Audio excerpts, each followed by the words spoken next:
Bien, buenos días a cada uno de nuestros televidentes por estar con nosotros siempre, todos los sábados, de 10 a 11 de la mañana. Este es su espacio entre el país. Quien les habla, Wenchi Wilkerson. Miren, esta semana crucial, importante, sobre todo en el seno de la Iglesia Católica. También para mí, que por cierto cumplí año este jueves, Corpus Christi, y me sentí muy bien porque mis compañeros de antaño, gente que yo no la veía, pues me hicieron una sorpresita en un restaurante y me sentí muy bien porque me dieron una gran sorpresa. De verdad me llevaron como chivo expiatorio y ahí me encontré con un grupo de amigos que ciertamente forman parte de mi amistad y del afecto que le tengo. Precisamente sobre el caso de la Iglesia Católica, resulta, que ahora mismo hay muchas contradicciones, tanto de la Iglesia Católica y la Iglesia Evangélica, a propósito de que la Asamblea Revisora, los asambleístas nuestros, han decidido rechazar que los evangélicos, en este caso los pastores, ¿verdad?, tengan la posibilidad de oficializar, de legitimar esos votos matrimoniales que se hacen en las iglesias evangélicas. A diferencia de la Iglesia Católica, que sí tiene la facultad desde el punto de vista legal y a través del concordato reconocido por nuestra propia Constitución, tal hecho.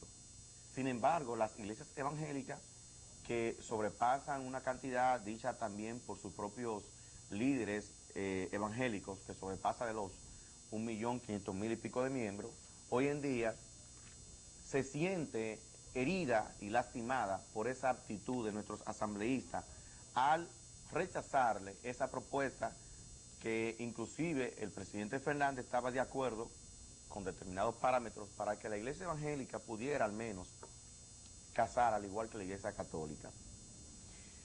Lo cierto es también que el cardenal López Rodríguez, abordado por una serie de periodistas, dijo que no le importaba la actitud asumida por los protestantes o la misma iglesia evangélica, porque ellos podían ir donde ellos quisieran y no le importaba que organismos internacionales, que ellos se fueran a quejar ante organismos internacionales, la Comunidad Mundial Evangélica, por ejemplo, porque las decisiones ya al menos se habían tomado y que ningún organismo internacional tenía la capacidad de ingerir en los asuntos del pueblo dominicano, o más bien en la soberanía del pueblo dominicano.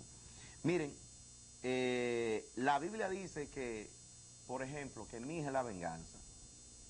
Yo pagaré, dice el Señor, que son uno de los fragmentos bíblicos que la Sagrada Escritura dice y señala. La comunidad evangélica ha dicho que le pasará factura a aquellos asambleístas, llámese diputados y senadores, que en los próximos comicios de verdad, ahora en el 2010, cuando se celebren elecciones, a esos diputados y senadores que votaron en contra de estas intenciones que refleja, verdad, la iglesia evangélica, que no se va a votar por ellos. Y ya se van a hacer una jornada de protestas, que anteriormente los evangélicos pensaban que no tenían ese derecho de hacer protestas, pensaban que no tenían el derecho o la facultad de ir a las calles a reclamar un derecho, pensaban de que esto era pecado, de que esto era una falta, de que esto está en contra de las normas bíblicas, de los principios religiosos, un sinnúmero de cosas. Pensaban ellos, ¿verdad? Pero hoy en día ya al menos han despertado de que ellos tienen ese derecho, esa facultad, esa capacidad, porque ya se han visto pisoteados como ellos mismos lo han dicho. El mismo Reinaldo, que es el presidente de CODE, la Confraternidad Dominicana de Unidad Evangélica, y con APECO, otros del Consejo Nacional de Pastores. Ya los líderes evangélicos han entendido de que ya está bueno de ser pisoteado por un grupo de personas, en este caso por nuestros senadores y diputados, por el hecho de no permitirle ejercer esos derechos, a sabiendas de que nuestra Constitución elimina toda discriminación religiosa y social y política. Y que en esta nueva Constitución también se está hablando de que existen igualdades de derechos fundamentales para cada individuo y para también este tipo de instituciones religiosas. La iglesia evangélica, yo sí le puedo decir algo, que la conozco porque nací en la iglesia evangélica. Pero las iglesias evangélicas tienen un problema, y es que no están unidas. Yo me acuerdo en un momento cuando Hipólito Mejía y un alto funcionario, estuvimos cerca de Hipólito. Hipólito estaba firmando una serie de donaciones a la iglesia católica, y le dijo a una persona: aquí le estoy firmando a este grupo de pedilones. A diferencia de ustedes los evangélicos, que yo me reúno con 500 evangélicos y no me he reunido con la iglesia evangélica, y yo me reúno con un solo de estos y ya yo me reuní con la iglesia católica entera, porque hay un problema de desunión. Realmente, como tal, aquí no existe una comunidad evangélica, sino protestante, porque todavía en los mismos concilios, por ejemplo, el concilio de la Asamblea de Dios, concilio de la Iglesia de Dios, existen divisiones.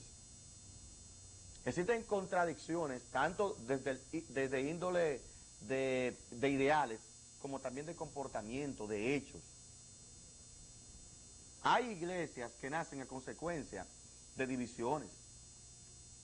Iglesias evangélicas que porque en un grupo, por ejemplo, determinado, no está de acuerdo con una determinada posición asumida por el pastor, deciden abandonar esa iglesia, alquilan un local o compran un local, instalan una iglesia, y luego esa iglesia entonces se sana, ¿verdad?, de esa división, se reconcilia con la iglesia de la iglesia el cual nació o salió, y luego entonces se establece esa iglesia normal.